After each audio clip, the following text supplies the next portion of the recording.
Bəzi maşınlara oturan kimi insana güvən hissi verir.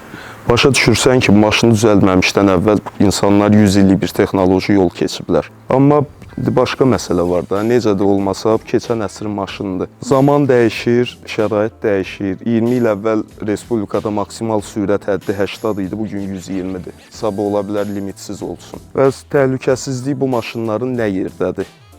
Çünki əgər biz maşına dəyərli nəyimiz var, ona etibar edirik, ailəmizi, sağlamlığımızı, həyatımızı. Ona görə də vacibdir ki, bu maşın günümüzdə reallığa nə qədər hazırdır. Bugün müqayisə üçün dostlar, yeni nəsil maşınlar var burada. Elektromobil, hibrid, sadə benzin, mühərrik. Onları birləşdirən odur ki, yeni nəsil maşınlardır. Bugün sadəcə müqayisə eləyəcəyik ki, köhnə maşınla təzə maşında o dövrdə və indi sərnişini və sürücünü necə qoruyurdu maşınlar. Bu maşınlarda aktiv təhlükəsizlik artıq tətbiq olunub təbii ki. Amma məsəl üçün 90-cı ilin maşında hələ o aktiv təhlükəsizlik sistemləri yox idi. Ona görə də bu maşınların pasiv təhlükəsizliyin ən üst qatda eləyirdilər. Pasiv təhlükəsizlik də nə idi? Gövdəni möhkəm eləyirdilər. O qədər salon çərçivəsini o qədər möhkəm eləyirdilər ki, hər hansı bir qəzada sərnişinlər xəsarət almasın və ya sürücü. Həyat məsafəsi deyilən bir termin var. Nə deməkdir o da? Zərbə anında toqquşma zamanı mühərriklə sizin ayaqlarınızın arasında şərti olaraq məsafədir bura. Bu nə qədər böyük olursa, o qədər təhlükəsizlik təmin olunurdu. Məsəl üçün, burada baxırıq. 31 sm. Nəzərə alsaq ki, bundan kiçik Mercedesin sedanı yoxdur. Ən kiçik Mercedes sedanıdır bu. Müqayisə üçün yeni avtomobillərin həyat məsafəsinə baxaq. 10.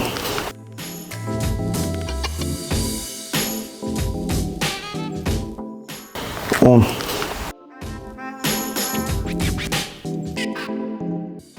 11.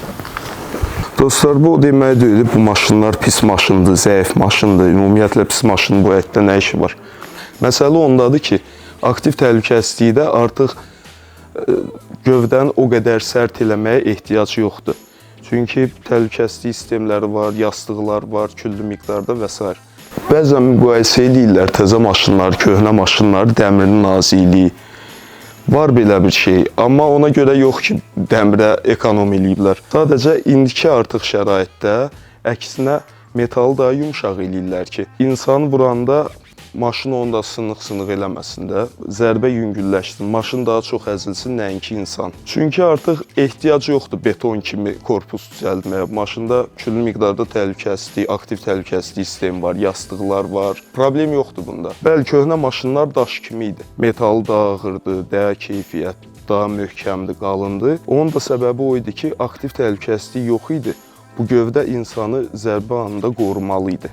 Ona görə də bu barədə müqayisə bir qədər etik deyil mənə görə. Yəni, hər dövrün bir ehtiyacı var idi. O vaxtın tələblərinə uyğun olaraq gövdə möhkəm idi. Pasiv təhlükəsizlik. Bunun nəticəsində də bu maşınlar 35, 40 il, 50 il problemsiz sürülür. Çünki əvvəldən gövdəsi çox sağlam düzəldilir. Bizim vaxtımızda model sırası 3 ildən, 4 ildən bir dəyişirsə, yəni modellər tez-tez dəyişir. O vaxt 10 il, 12 ildən bir model dəyişirdi. O vaxt insanlar maşınları ümumiyyətlə 3 il, 4 ildən bir dəyişmirdilər. Ona görə istehsalçılar maşını ilə düzəldirdi ki, SSR vaxtı kimi maşın atadan oğula keçsin, oğuldan nəviyə.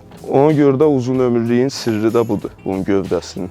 Mən uşaq olanda elə bilirdim ki, o dövrün Mercedesləri belə qeyri-adi stop forması düzəldirlər dəb xətrinə, maraqlı görünsün. Sonralar öyrəndim ki, bunun əslində praktik səbəbi var, özdə bu da təhlükəsizliyə aiddir. Bildiyiniz kimi, yağışlı havada yol gedəndə yüksək sürətlə bir müddət sonra palçıq arxa stopları tamamilə qapıyır üstün. Bu da ən yaxşı halda cərimədir, daha betəri isə təhlükədir. Çünki arxadan gələn maşınlar bir müddət sonra görmürlər ki, maşında stop yandı, dayanır, yoxsa dönmə işığından istifadə olunur. Bu stoplardakı ara kəsmələ kanallar aerodinamika nəticəsində bura demək olar ki, heç nə düşmürdü. Üst səthi çirklənsə də aradakı kanalların hesabına saatlarla yox, günlərlə də yol geçsiniz, yenə də arxadan gələn maşın rahatlıqla görürdü ki, maşın dayanır, yoxsa dönür. Maşının bir neçə özəlliyindən danışmaq istəyirəm sizə xüsusən.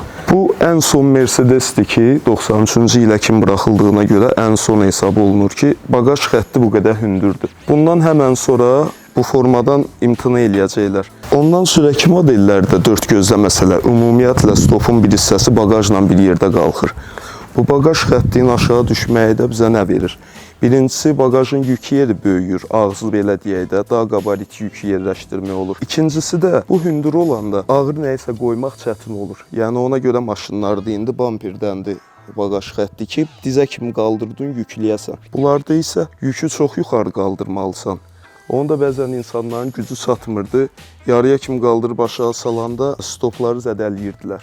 190'ların əksəriyyətində arxa stoplarda belə mikro zədələr, çatlar var. O səbəbdən bu praktik deyil təbii ki, bundan da imtina eləyiblər. Amma nəzərə alanda ki, bir də heç bir istehsalçı belə düzəltməyəcək, bu keçən əsrin xatirəsidir, bu qədər eksklüzivlik qatır, həm də mənə elə gəlir, bunu da müasir eləsəydilər, bu qədər gözəl olmayacaqdır. Bir də bu maşında dostlar, salonun hava filtri yoxdur. Mənim üçün belə bir problem deyil o. Ümumiyyətlə konstruksiyada nəzərdə tutulmayıb. Yəqin yerdar olub yerləşdirə bilməyiblər. Sadəcə tozlu yerdən keçəndə Bakı şəhərindən uzaq. İçəridə havanı bağlayırsan, çöldəki hava içəri girməsin və salam. Və nəhayət dostlar, günümüzdə ümumiyyətlə 35-40 ilin maşını olan maşınları alıb yığmaq nə qədər rasionaldır, nə qədər çətindir, bu mövzuya toxunmaq istəyirəm. Məhz 190'da nə yaxşıdır? Bu maşından vaxtında 1.879.630 ədəd buraxılıb. Yəni müqayisə eləsək, 126 diplomat dediyimiz Mercedesdən cəmi 800.000 istehsal olunub.